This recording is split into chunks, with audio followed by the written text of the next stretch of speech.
아, 엄마! 그렇게 살아놓고 나한테 뭘 가르쳐요? 난 엄마처럼 안 살 거야. 이 말을 들어본 적 있으십니까? 아니면 지금 이 말이 귀에 걸렸습니까? 분명히 어디선가 들어본 말입니다.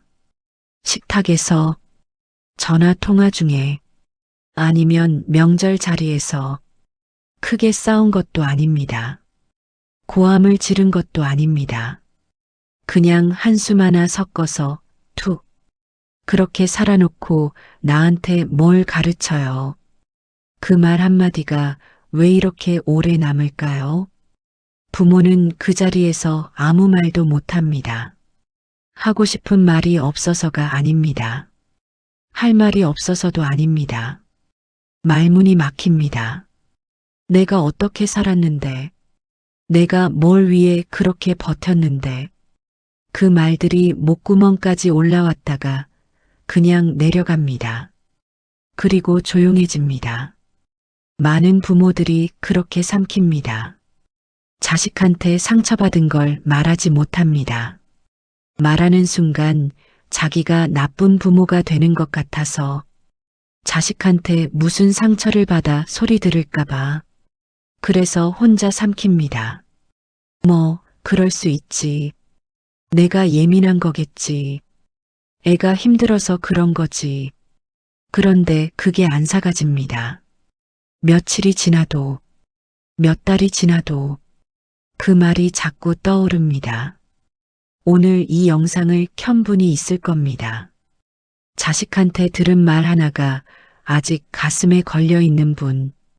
뭘 하다가도 혼자 있을 때도 그 말이 생각나는 분. 오늘은 그 말을 꺼내려고 합니다. 부모 가슴에 평생 못 박히는 말. 3가지입니다. 첫 번째는 부모 입을 조용히 닫게 만드는 말.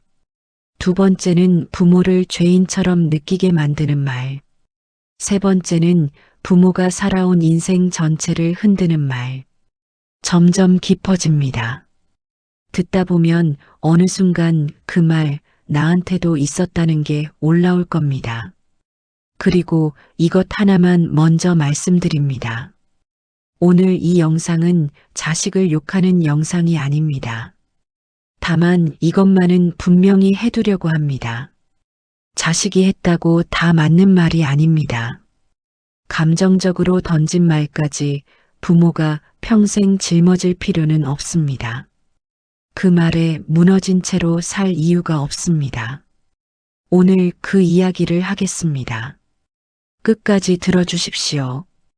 왜 자식의 말은 부모에게 더 깊이 박히는가? 먼저 이것부터 짚어야 합니다. 왜 자식의 말은 다른 사람 말보다 더 깊이 남을까요? 직장 동료가 뭐라고 해도 며칠 지나면 잊힙니다.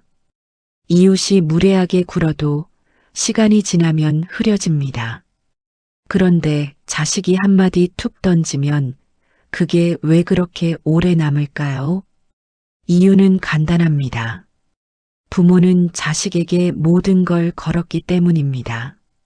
그게 과장이 아닙니다. 실제로 그렇습니다. 부모는 자식한테 젊음을 다 쏟아부었습니다. 잠을 줄이고 돈을 모으고 자기 욕심을 접고 자식 하나를 위해 살았습니다. 그 오랜 헌신 위에 기대가 쌓입니다. 나중에 크면 알아주겠지. 이 아이는 나를 알아주는 사람이 될 거야. 우리 사이에는 그래도 진심이 있잖아. 그 기대가 있기 때문에 자식의 말 한마디가 그냥 말로 끝나지 않는 겁니다. 그 말 하나에 기대 전체가 흔들립니다. 내가 그렇게 살아왔는데 이 아이 눈에 나는 그런 사람이었나? 타인의 말은 그냥 상처입니다. 자식의 말은 부정입니다.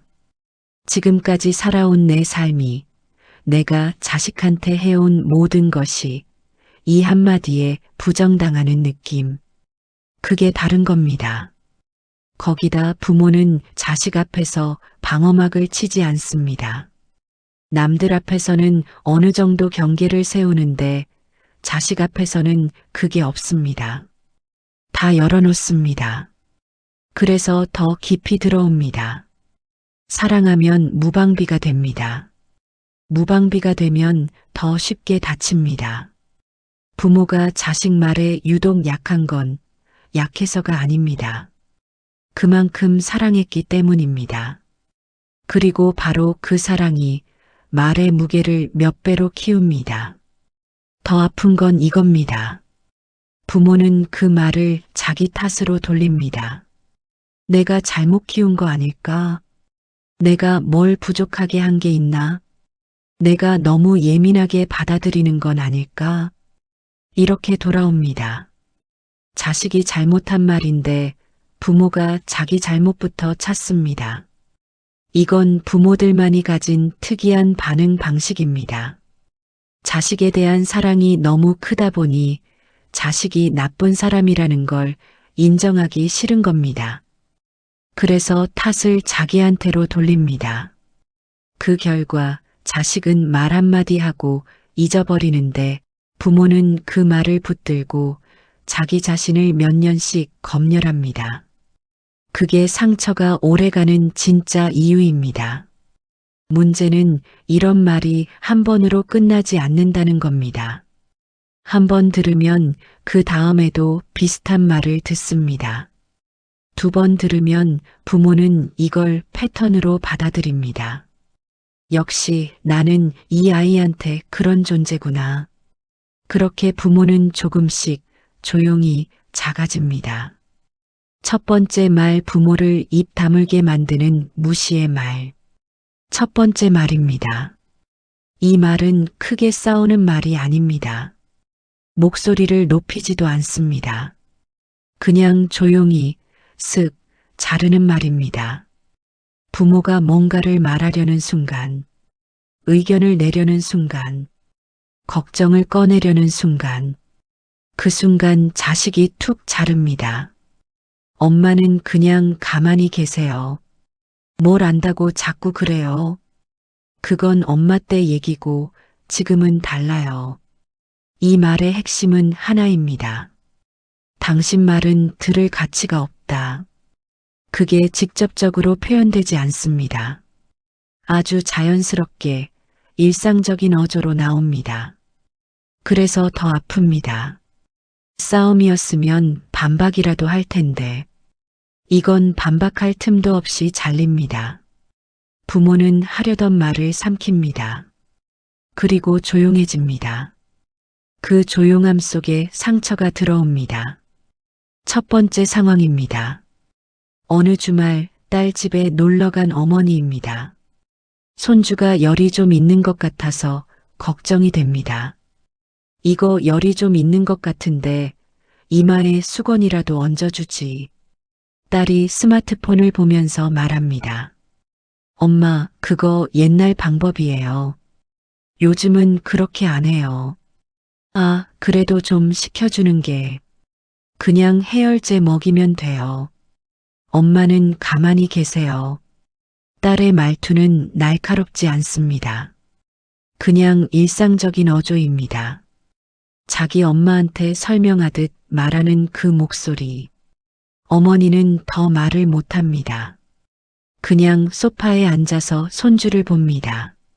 마음속으로 그래, 내가 모르는 거겠지라고 생각합니다. 그렇게 오후 내내 조용히 있다가 집에 옵니다. 오는 길에 버스 안에서 그 말이 자꾸 떠오릅니다. 엄마는 가만히 계세요. 잠이 안 옵니다. 자식을 미워하는 게 아닙니다. 그냥 서럽습니다. 두 번째 상황, 명절 식사 자리입니다. 아버지가 아들한테 일 얘기를 꺼냅니다. 요즘 직장은 어때? 내 생각엔 그 분야가 앞으로 좀 어려울 것 같던데. 아들이 젓가락을 내려놓으면서 말합니다. 아버지, 그 시장 어떻게 돌아가는지 아세요? 그냥 뉴스만 보고 하는 말씀이잖아요. 식탁이 잠깐 조용해집니다. 아버지는 그래, 내가 뭘 알겠냐라고 하고 숟가락을 듭니다. 더 이상 말을 꺼내지 않습니다. 밥을 먹는 내내 말이 없습니다. 식사가 끝나고 집에 가는 차 안에서 어머니가 말합니다. 오늘 왜 그렇게 말이 없었어요? 아버지가 대답합니다. 뭘 알아야 말을 하지. 세 번째 상황. 전화 통화입니다. 어머니가 딸한테 전화를 했습니다. 요즘 딸이 고생하는 것 같아서 뭔가 조언을 해주고 싶었습니다. 야, 남편이랑 그 문제는 이렇게 한번 해봐. 내가 살아보니까. 딸이 말을 끊습니다. 엄마 때 결혼이랑 지금 결혼이랑 달라요. 그렇지, 달라. 근데 사람 마음은 비슷하잖아. 내가 보기엔. 엄마, 그냥 제가 알아서 할게요. 자꾸 그러면 저 더 힘들어요. 전화가 끊깁니다. 어머니는 한참 전화기를 들고 있습니다. 마음속에 하고 싶은 말이 10마디는 됩니다. 하지만 그냥 두기로 합니다. 자꾸 그러면 더 힘들다고 했으니까. 그때부터 조금씩 연락이 줄기 시작합니다. 전화하기 전에 생각합니다. 지금 해도 되나? 방해되는 건 아닐까? 예전엔 그런 생각 안 했습니다. 그냥 보고 싶으면 전화했습니다. 이 말들의 공통점이 있습니다. 직접적인 욕이 아닙니다. 고함도 아닙니다. 그냥 당신은 잘 모른다는 메시지를 조용히 반복해서 전달합니다. 그 반복이 문제입니다. 한 번은 그냥 넘어갈 수 있습니다. 두 번은 좀 서운합니다. 세 번이 되면 부모는 학습합니다. 내가 말해봤자 소용없구나. 그리고 조용해집니다. 입을 닫는다는 게 단순히 말을 안 한다는 게 아닙니다. 자식과의 관계에서 자기 자리를 포기하는 겁니다. 내 의견은 필요 없는 사람이구나. 그렇게 부모는 스스로를 한 칸씩 줄입니다. 반복되는 무시가 부모를 어떻게 작아지게 만드는가. 무시는 한 방에 부수지 않습니다. 천천히 조금씩 깎아냅니다. 처음에는 자존심이 상합니다. 저 아이가 어디서 저런 말을 배웠어. 그 다음에는 자책이 옵니다. 내가 말할 자격이 없는 건가. 그러다 어느 순간 체념이 옵니다. 그래, 어차피 나는 말해봤자야. 이 세 단계가 시간을 두고 서서히 진행됩니다. 그래서 자기가 언제부터 작아졌는지 부모 스스로도 모릅니다. 어느 날 가족 모임에서 아무 말도 안 하고 있는 자신을 봅니다. 예전에는 분위기를 이끌던 사람이었는데 지금은 구석에 앉아서 음식만 먹고 있습니다. 그게 왜 그렇게 됐는지 딱 집어 설명하기 어렵습니다. 그냥 언제부턴가 그렇게 됐습니다. 더 아픈 건 부모가 그 말을 자기 탓으로 돌린다는 데 있습니다. 내가 너무 나서는 거 아닐까? 요즘 젊은 애들은 다 그런 거 아닐까? 내가 세상 변화를 못 따라가는 거겠지. 이렇게 자책합니다. 자식이 무례하게 굴었는데 부모는 자기 탓을 합니다. 이게 부모가 가진 독특한 상처 방식입니다. 사랑하는 자식이 잘못할 수 있다는 걸 인정하는 게 더 힘드니까 자기한테서 이유를 찾습니다. 내가 뭔가 부족한 게 있으니 저 아이가 저러는 거겠지. 그 자책이 쌓이면 자존감이 무너집니다. 자식이 부모 자존감을 깎는 겁니다. 의도했든 의도하지 않았든. 그리고 자존감이 낮아진 부모는 더 쉽게 무시당합니다. 이미 자기 자신이 나는 별로 중요하지 않은 사람이라고 믿기 시작했으니까. 악순환입니다. 무시하는 말은 부모를 조용하게 만들고 조용해진 부모는 더 작아집니다. 그게 이 말의 진짜 피해입니다. 부모를 죄인처럼 만드는 압박의 말. 두 번째 말입니다. 이 말은 앞의 말보다 훨씬 더 강하게 박힙니다. 앞의 말이 부모를 쓸모없는 사람으로 만든다면 이 말은 부모를 죄인으로 만듭니다. 그 말은 이런 형태입니다. 엄마 때문에 내가 힘들어요. 왜 나만 이렇게 힘들게 해요? 솔직히 엄마가 내 발목을 잡는 것 같아요. 엄마 생각하느라 내 인생을 제대로 못 살고 있잖아요. 이 말의 구조를 보십시오. 자식의 힘듦을 부모의 탓으로 돌립니다. 부모가 거기 존재한다는 사실 자체가 자식 삶의 걸림돌이 됩니다. 이게 얼마나 잔인한 말인지 부모는 자식을 힘들게 하려고 살지 않았습니다. 오히려 자식을 덜 힘들게 하려고 자기 삶을 갈아 넣었습니다. 그런데 그 존재 자체가 자식을 힘들게 한다고 합니다. 이 말을 들은 부모는 어떻게 반응할까요? 화가 날까요? 아닙니다. 먼저 미안해집니다. 내가 너무 나선 건 아닐까? 내가 뭘 잘못한 게 있나? 어쩌면 저 아이 말이 맞는 건 아닐까?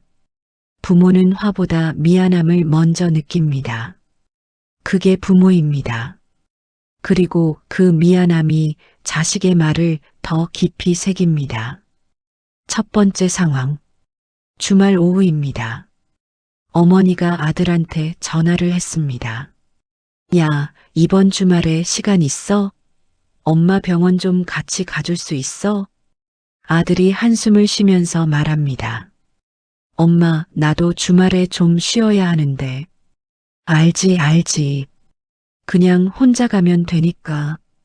아니, 잠깐만요. 엄마가 너무 자주 이래요. 나도 내 생활이 있는데 엄마 때문에 주말이 항상 없어지잖아요. 어머니는 말을 멈춥니다. 아, 미안해. 그럼 엄마 혼자 갈게.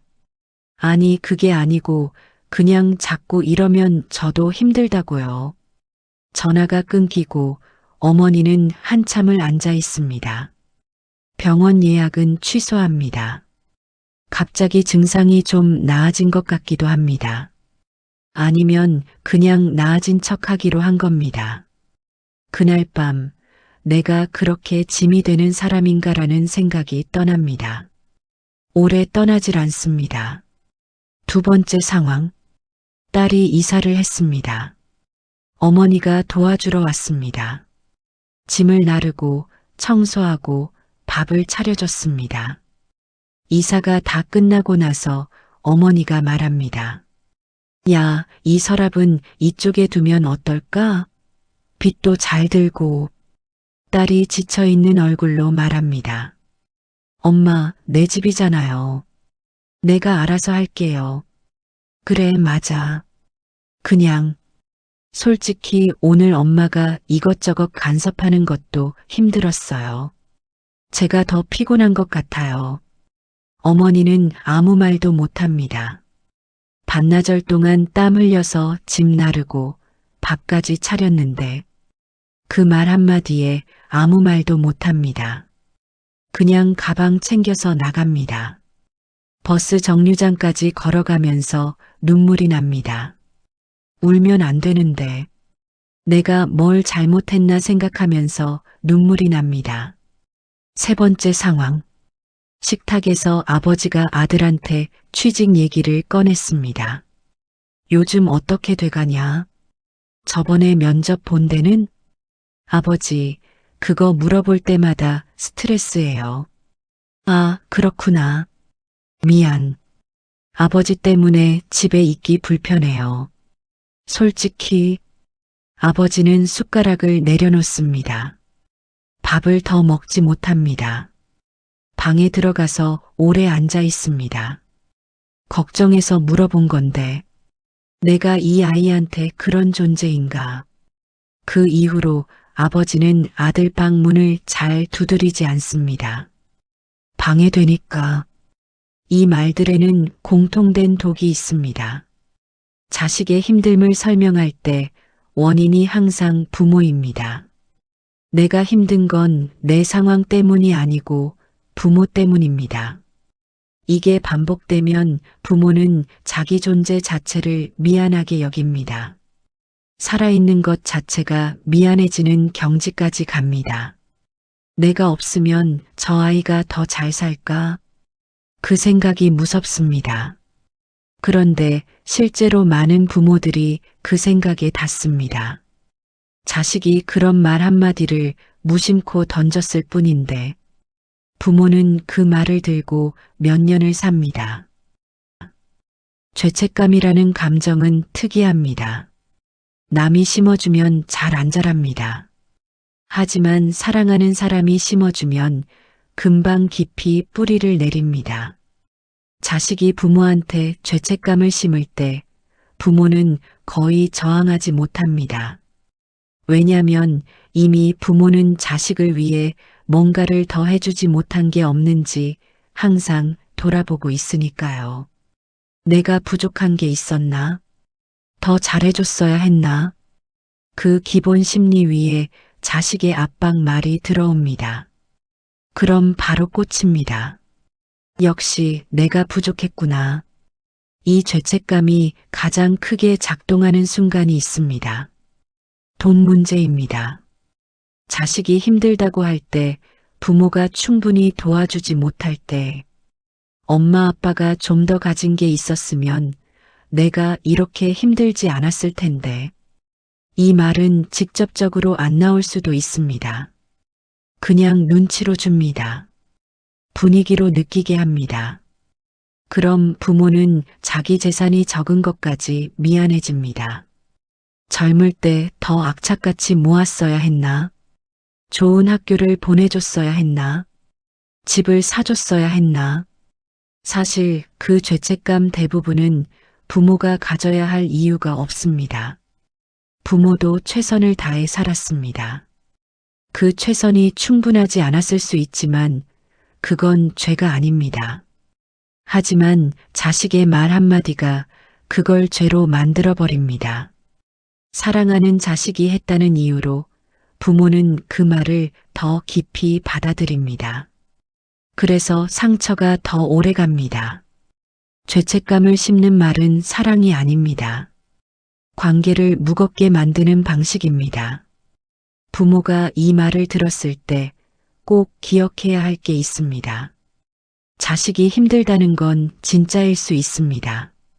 그런데 그 힘듦의 원인이 부모라는 건 진짜가 아닐 수 있습니다. 사람이 힘들면 이유를 찾습니다. 가장 가까운 사람에게 이유를 붙이는 경우가 많습니다. 그게 부모입니다. 자식의 힘듦을 부모가 다 책임질 필요가 없습니다. 자식 삶은 자식의 것입니다. 부모 탓으로만 설명되지 않습니다. 그걸 부모가 먼저 알아야 합니다. 세 번째 말입니다. 이게 제일 깊이 박힙니다.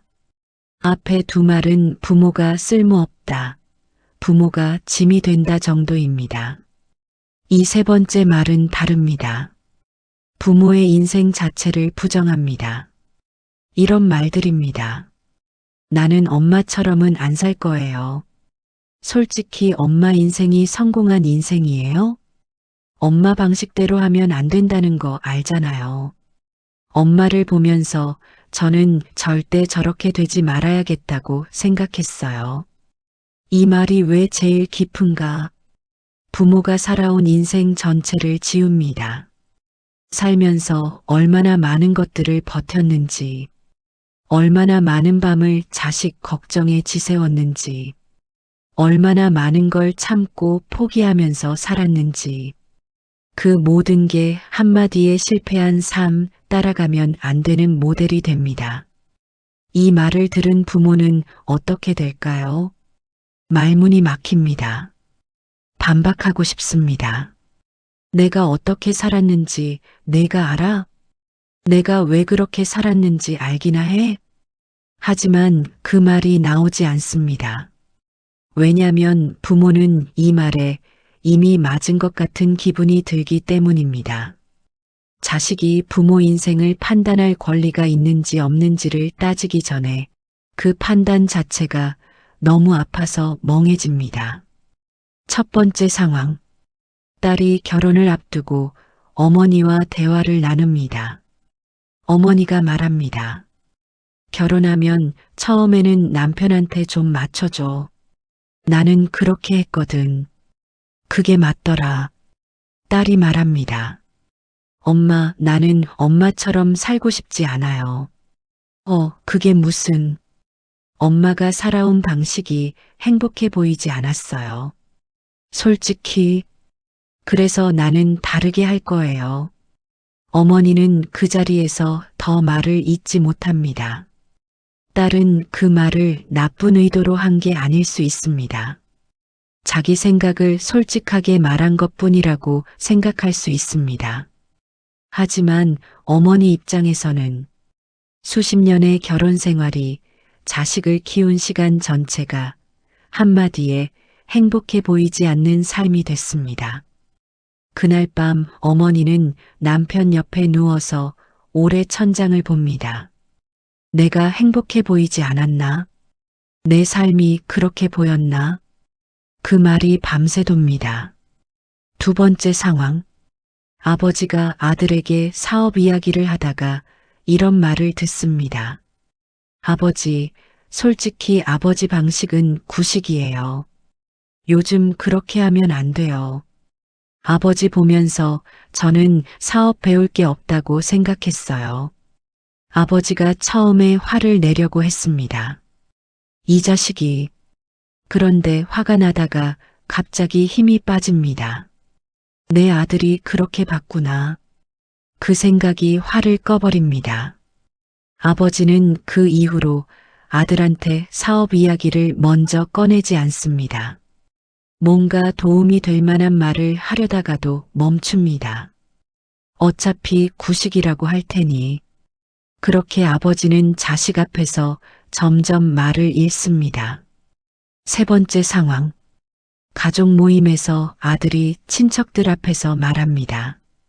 우리 엄마는 뭐든지 걱정만 해요. 평생 그렇게 살았잖아요.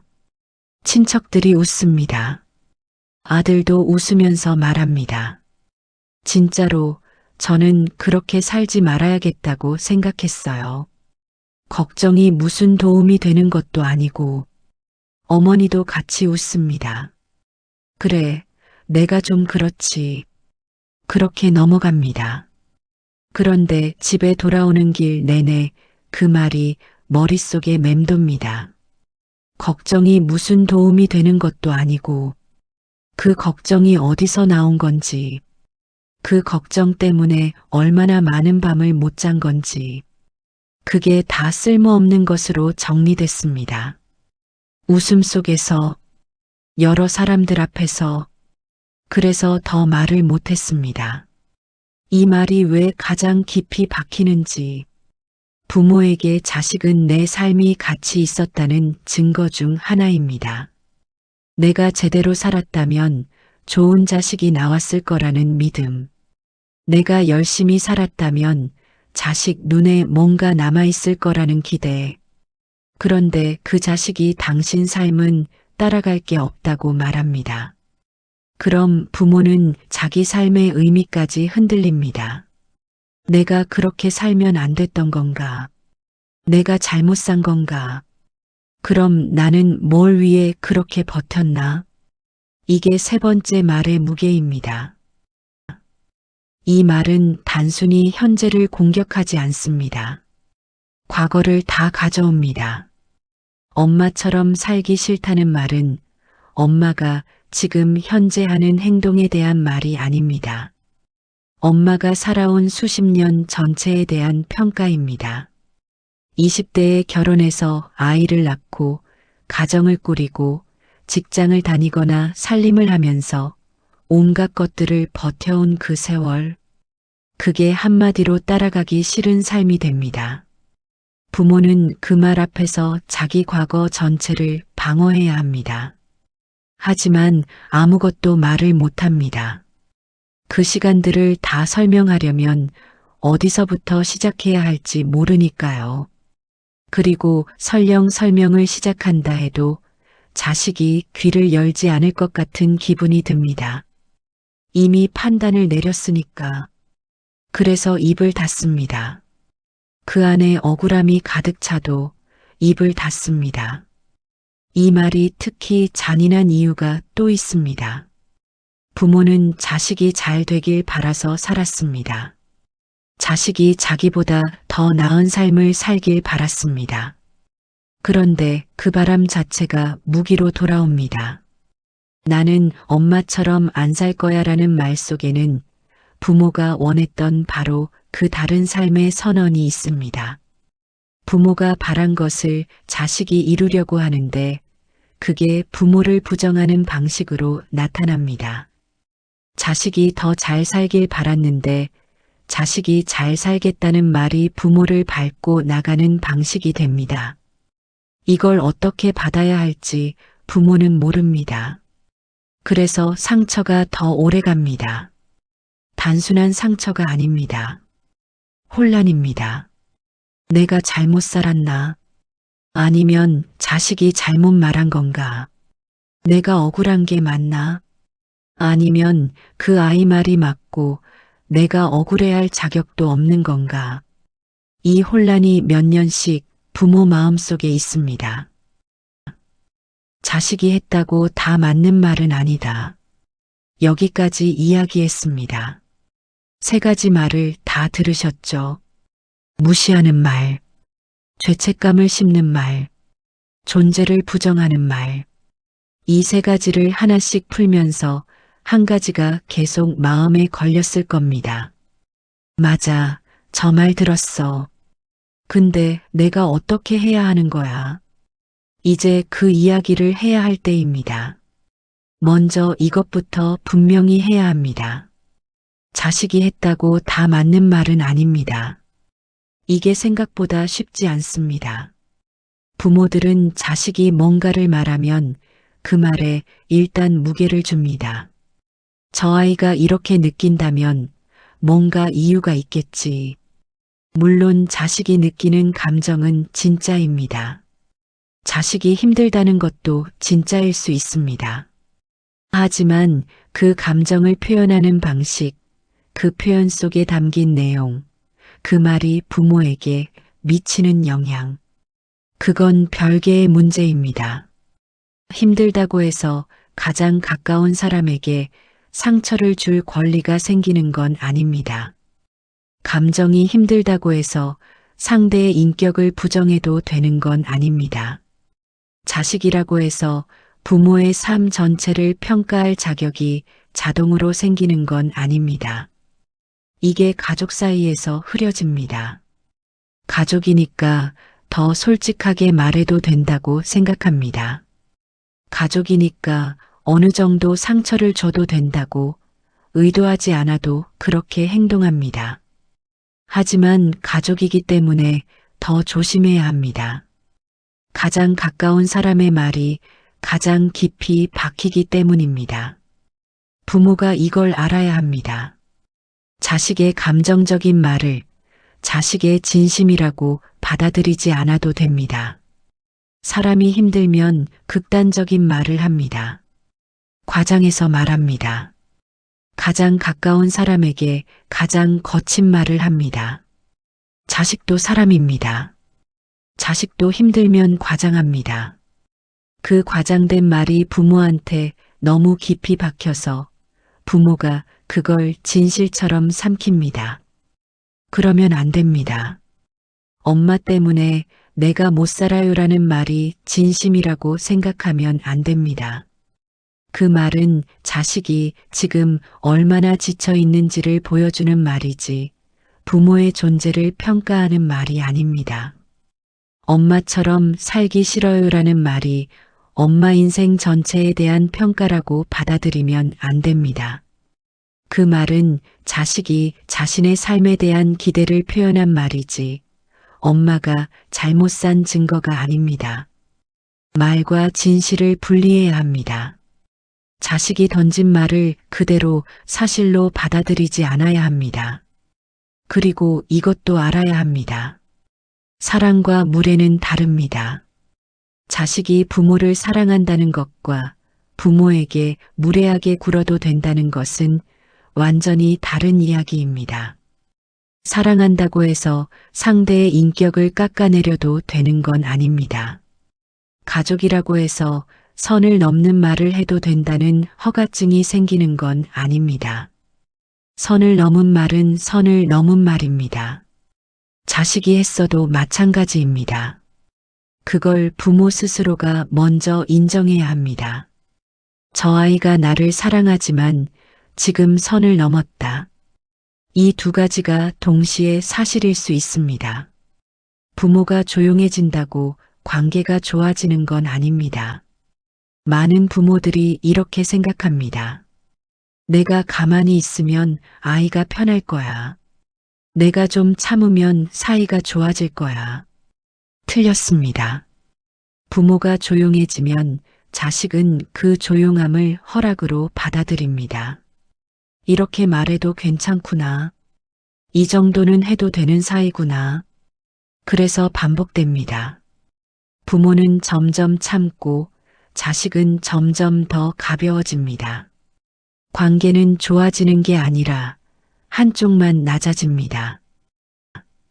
오늘 이야기를 여기서 끝낼 수도 있습니다. 자식의 말이 이렇게 아프다는 것, 그 말들이 왜 오래 남는지를 이야기했습니다. 하지만 마지막으로 꼭 하고 싶은 말이 있습니다. 부모도 마음의 선을 세워야 합니다.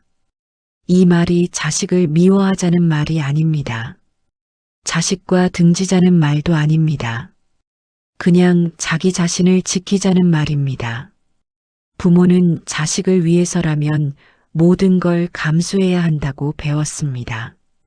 자식 앞에서 참는 것이 사랑이라고 믿었습니다. 그런데 그 참음이 어느 순간 자신을 잃게 만들기도 합니다.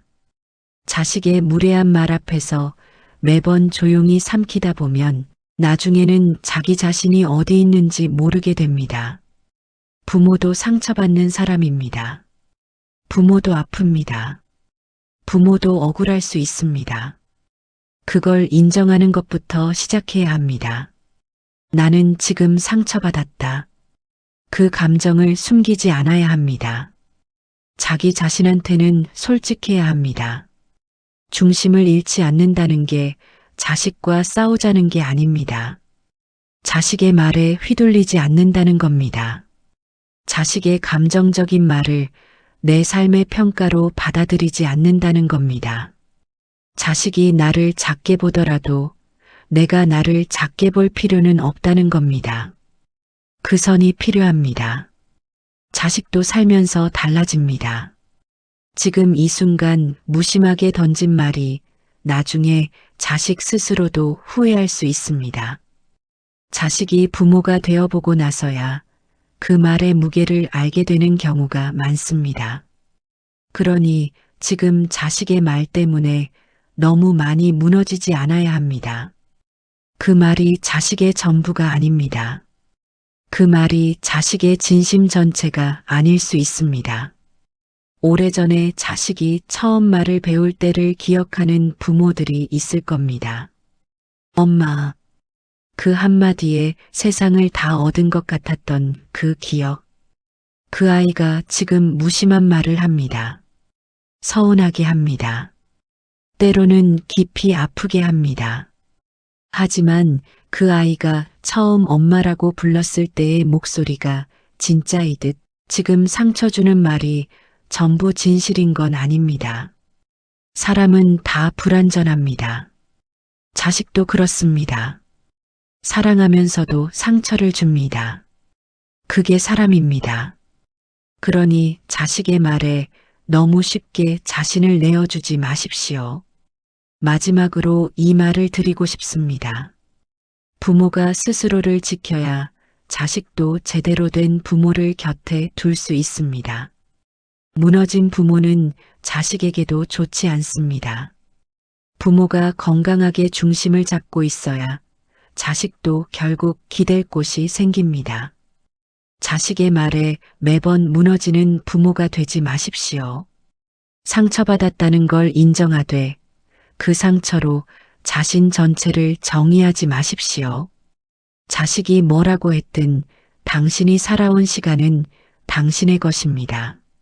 누가 평가한다고 해서 그 가치가 사라지지 않습니다. 당신이 버텨온 것들이 있습니다. 그걸 자식 말 한마디로 지우지 마십시오. 가장 가까운 사이일수록 더 조심해야 하는 말이 있습니다.